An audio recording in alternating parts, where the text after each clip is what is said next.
You've asked, you've visualized, you've surrendered. Now, what if I told you the next step isn't waiting, it's remembering? Because it's already done. Not coming, not becoming. Done, Abraham Hicks calls it. The art of allowing the vibrational readiness that lets what's already yours finally flow into your physical world. Neville Goddard called it living in the end, the act of embodying your fulfilled desire so completely that there's no room left for doubt. Both are teaching the same truth. Manifestation isn't about convincing the universe, it's about matching it.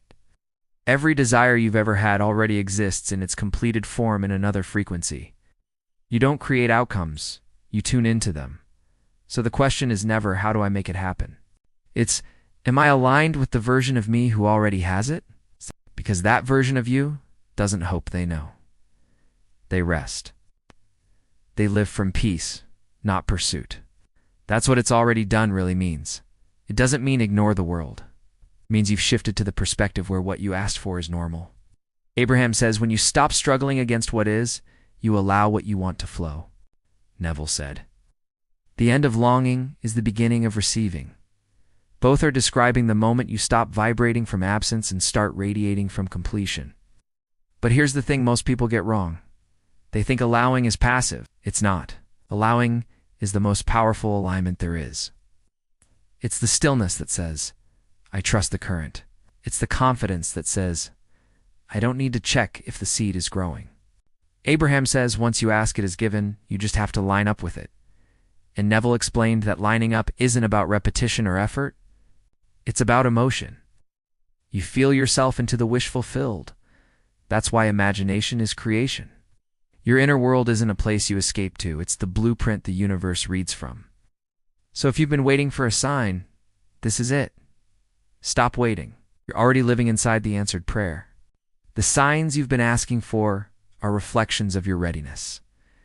The repeating numbers, the synchronicities, the dreams, they're not hints that it's coming. They're echoes of the frequency you've finally matched, Neville said. To imagine creates reality. To persist in that assumption is to awaken what you already are. And that's the key, persistence. Not in forcing, but in familiarizing. The more familiar you become with the feeling of having it, the more natural it feels. And once it feels natural, it has to manifest, because the universe is neutral. It doesn't respond to want, it responds to is. When you say I am, creation says yes. Abraham teaches. Everything you desire exists in the vortex, but you can only see it when you vibrate like it. That's what this moment is, your invitation to vibrate like it, to live as though it's already done. So instead of thinking, how will it come? Ask, how would I feel if it were here right now? And then stay there. That's your work. Not chasing, not proving, not waiting. Just staying in that frequency. And at first, your mind will resist. It'll say you're delusional. It'll look around and whisper, but it's not here yet. And that's when you remind yourself, manifestation doesn't start in the scene. It starts in the state, Neville said. States are the only reality. You can't wish something true. You have to wear it true. Abraham says, you can't be focused on the absence of something and let it in at the same time. So every time you catch yourself thinking, where is it? Pause, smile, and whisper, it's already done, because it is.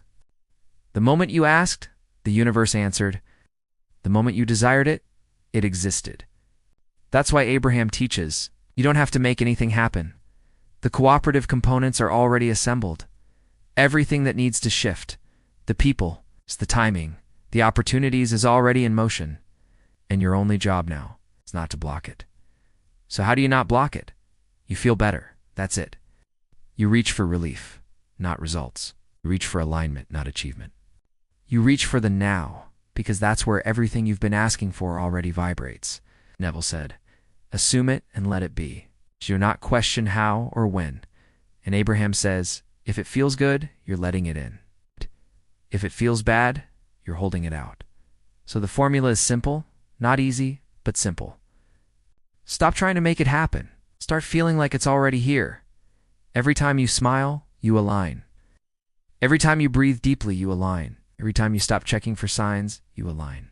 And that alignment is what magnetizes everything. It's the silent gravity of the universe. It's the pull of your higher self saying, you've arrived. Stay here. The art of allowing isn't giving up. it's giving space. It's letting the energy that creates worlds fill in the blanks. That's why Abraham calls it effortless creation. And Neville called it the bridge of incidents, the path that unfolds naturally once you stop trying to direct it. You can't outthink divine orchestration. You can only cooperate with it. And you do that by becoming the calm in your own storm, by choosing trust over tension, faith over fear, presence over proof. Abraham says, the better you feel, the more you allow. So don't chase good feelings. Cultivate them. Find something small to appreciate. Even now, even here. Neville said, feeling is the secret, not hoping, not wishing, feeling. Because feeling is the bridge between vibration and visibility. You've heard it 1,000 times. Ask, believe, receive. But what no one tells you is that receive is not about waiting. It's about being. Receiving is when your mind finally agrees with what your soul has known all along. That's why it's already done. Because in the higher realms, you've already lived it. You've already met the love, received the call, moved into the house, healed the wound. You've already been there. That's why you desire it here. Desire is memory from another dimension. It's your higher self reminding you what's possible. So stop doubting it. Stop wondering if it's meant for you. If you can imagine it, it's yours. Otherwise you wouldn't have seen it. Neville said, imagination is the only reality. The rest is shadow. And Abraham echoes, your work is not to make it real.